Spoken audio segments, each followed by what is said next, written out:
Alright, GreyHastur here, and today we're going to cover a non-BIS, or best in slot, Warden Archer.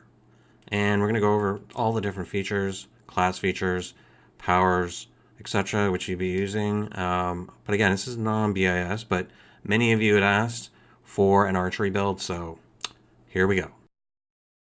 So right now I'm running a 3 Tales book set, so that's 3 books from the Tales of Old. A demo set, neck belt, and artifact. Shadowstalker +5.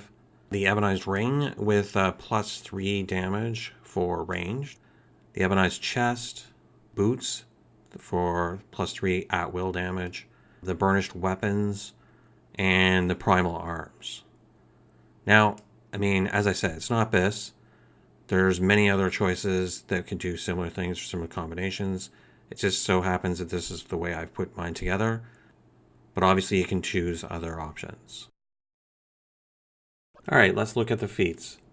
Focused is the first one. Each second you stay in melee stance, your melee attacks deal 2.5% more damage, up to a total of 25%. It's not quite 10 seconds, but it is probably the best of the two.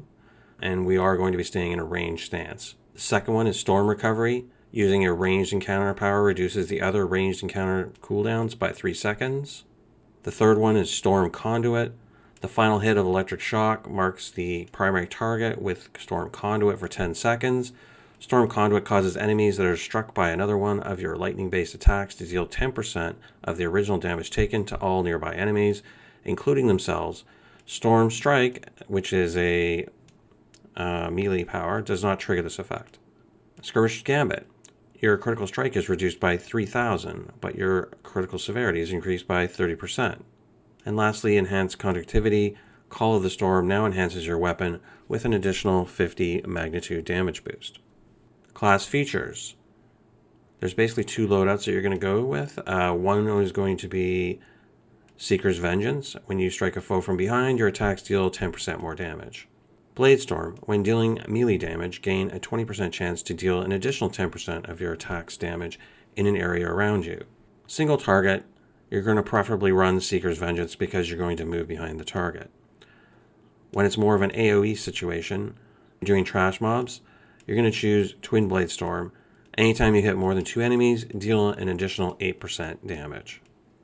Your go-to daily is going to be Call of the Storm. It's tied into the last feat that you chose.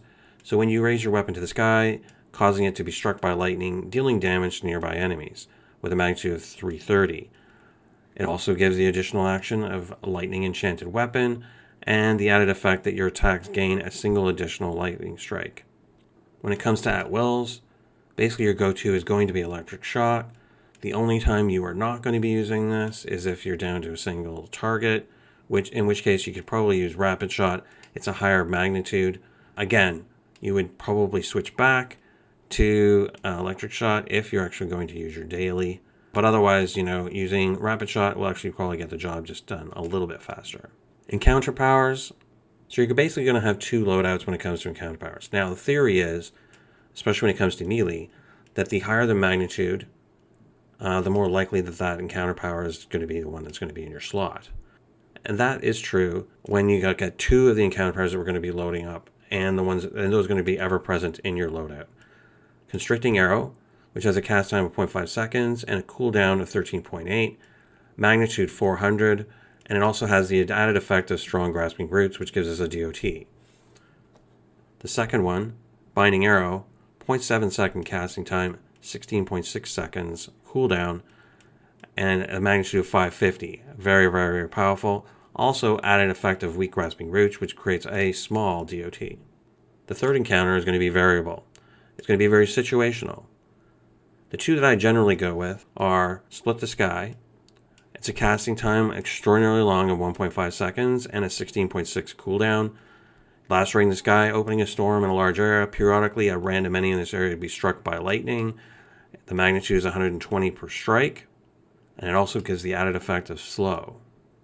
And the other one, Rain of Arrows. Casting time 1 second, cooldown 14.8 seconds, fire several shots in the air which rain down on enemies in a small area, a magnitude of 200.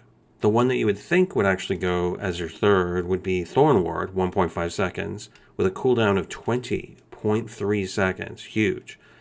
You summon a Thorn Ward to attack your enemy. Its magnitude is 335 and increases the target's damage taken from projectile and physical attacks by 10%. Each hit refreshes this effect. It does not, however, work as intended. Situationally, you could also choose Hindering Shot, a cast time of 0.5 seconds with a cooldown of 11.1. It actually has 3 charges, and there's a 3-second cooldown between each charge use. Magnitude is 100, and also does apply a DOT of Weak Grasping Roots. But generally what I do is I limit myself to large mobs with a good tank, Split the Sky, fast group, small mobs, boss, Rain of Arrows. For your second choice as a daily, I usually run with Forest Ghost, 1 second cast time, very minimal cost at 50. It allows you to get away. It's like, the oh shit moment where all of a sudden you're surrounded and you can't do anything. The casting time is a little bit problematic. However, if you actually manage to get it to hit, you can get away. It gives you a big speed boost, and you're actually going to hit stuff as you leave. And the magnitude is only 75 per hit though, however. I'm not going to spend a lot of time going into companions. You can check out my earlier video when I talk about stat balancing, and that's largely what companions are for.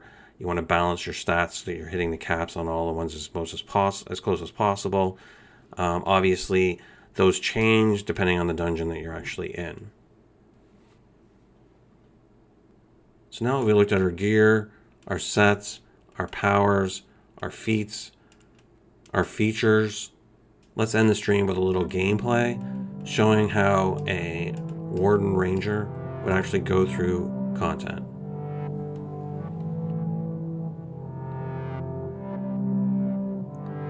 If you like this video, don't forget to hit the like and the subscribe button on YouTube. You can also check me out 4 days a week on Twitch at GreyHastur. You can also check out my video on YouTube, Stats Balancing for Neverwinter Prep for Mod 17. It goes through companions, companion gear, bondings, insignias, etc.